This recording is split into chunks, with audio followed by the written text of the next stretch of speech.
In the past two videos, I introduced you to the idea of Gita not being evil and actually being more on the savior side, and the world of Pokemon being very close to a huge catastrophe that could result in it ending. If you haven't watched them, check them out because they will help you understand what today's video is all about. So hey, I'm Not So Ace Trainer and who's the real villain? Let's get into it. Pokémon Scarlet and Pokémon Violet didn't have a traditional villain. The AI professor, at least in the way it was introduced to us, was not trying to destroy Paldea or something similar like we've seen in the past, but just continuing research. The only quote-unquote antagonists were Team Star, and we all know how that story really went in the end. So tell me, before I keep going, do you think we'll have another big villain in the story of the DLC? I think, myself, that we will, but I'm going a little bit beyond that today. So, even in Pokémon Sword and Shield, with Team Yell being, once again, quote-unquote bad guys, we had the final evil boss being Rose and eventually Eternatus. So needless to say, we're likely to have someone here as well, very likely almost 100% surely in the DLC, most specifically in Part 2, the Indigo Disc, which will once again have us exploring Area Zero.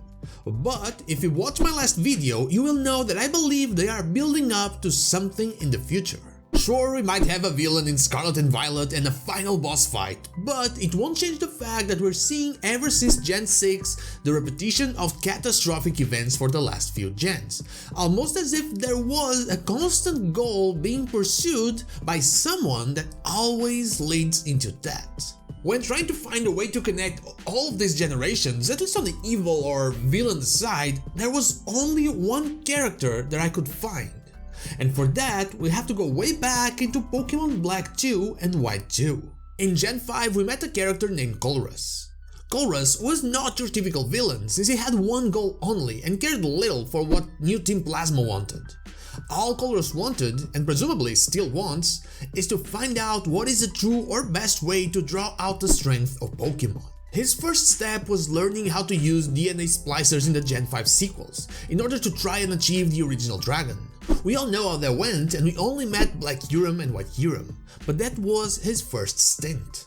We only saw Colress again in Alola, but in X and Y, a backpacker in Route 10 will tell you that he once met a strange man named Colress that told him that those stones produce some kind of special energy, likely referring to the life energy, the same energy connected to Mega Evolution. Mega Evolution was our first special battle mechanic, and it is said to have Pokémon transcend their original power. Then, as I said, we meet Colress in Alola. There, he gives us the drives for Genesect, and since there is no mention of Colress being involved in Genesect's mechanical revival, since Colress only joined Team Plasma in the sequels, we can assume that he stole that, which is something that we will get back to in a bit. His role is a little bit enhanced in Ultra Sun and Ultra Moon, with Colress being connected to the Ultra Recon squad, being one of the people they contacted to help with Necrozma, hence why he created the End Solarizer and End Lunarizer, items related to fusion, which is something that he would know about from all of his studies in Unova. We also see him helping us with the whole Team Rainbow Rocket storyline, which also reveals that Colress has an invisibility device, which is a bit crazy if you think about it, but in the end, he plays a key role in making sure that all the different timelines and universes go back to where they belong. Which leads us into Galar. There is no mention of Colress in Galar at all, absolutely none, but there's one very suspicious thing going on there. We know that there were 3 type Null and one went for Gladion, another for us, the main character, and another one is Frozen, likely the event one we got.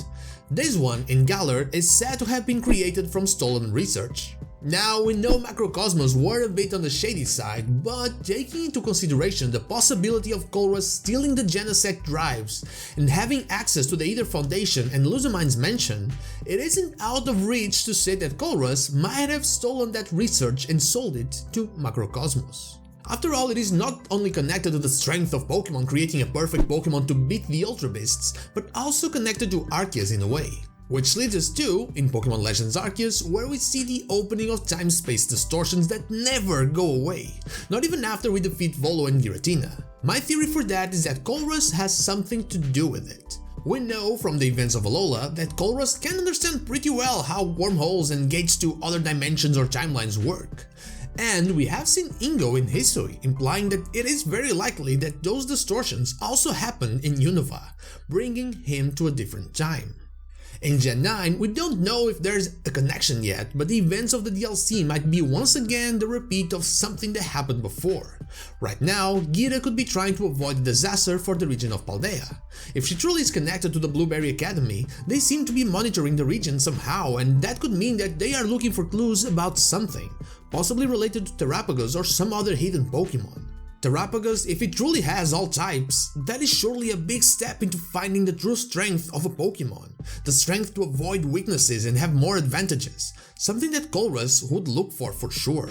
And so, in the grand scheme of things, could Colress be the one true villain? Could Colress be trying to achieve what he couldn't in Gen 5, the creation of the original dragon? Could Colress have found out that the best way to achieve the true strength of a Pokémon is to actually recreate the battle that Arceus had with the Giants, the one mentioned in the plates? Could a Suian Starters have been a hint at all of that? The wormholes of Alola, opened in Unova and Cyndaquil, means something different, some other place connected to Johto and also Sinnoh, where a lot of lore is yet to be explained. But that, well, that's the topic for the final video in this string of theories. But anyway, that is all I have for you today, an attempt at connecting everything. We are approaching Gen 10 at full speed, and I think that's when we'll enter some kind of final stage, and I think the Gen 5 remakes sequel will be one thing that ties everything together. But what about you? Do you think Colress could have a bigger role in all of this? Let me know in the comments down below.